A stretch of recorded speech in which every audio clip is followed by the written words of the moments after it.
Salam alaikum wa rahmatullah.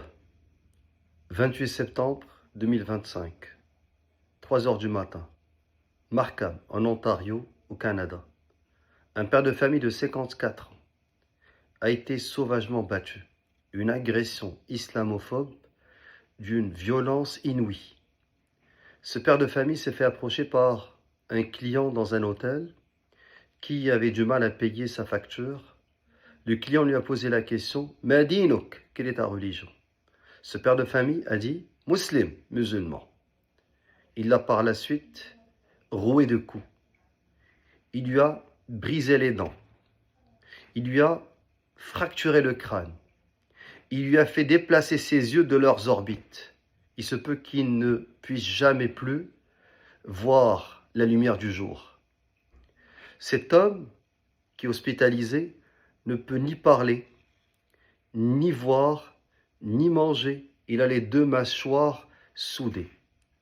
Sa femme et sa fille ont tenu une conférence de presse pour expliquer leur désarroi, leur inquiétude, leur tristesse de voir cet homme qui est doux se faire battre de la sorte. Bien entendu, McCartney, Premier ministre du Canada, Doug Ford, Premier ministre de l'Ontario, le maire de Markham et d'autres politiciens ont dénoncé cet acte vil, ignoble, cet acte d'une violence inouïe, cet acte islamophobe. Mais les dénonciations ne suffisent plus. Après l'attentat terroriste contre la mosquée de Québec, après les attentats de la ville de London, après d'autres attentats, il faut que la communauté musulmane se réveille une fois pour toutes. Il faut que les médias soient tenus responsables, soient imputables de leurs discours d'incitation contre l'islam et les musulmans.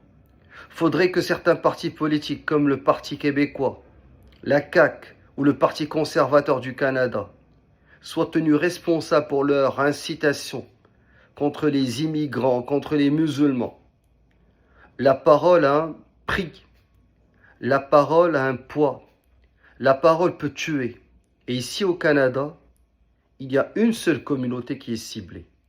Il y a une seule communauté dont la mosquée a été la cible d'un acte terroriste. Il faudrait être proactif et ne pas attendre que d'autres événements tragiques aient lieu pour les dénoncer. Wallah al-Musta'an.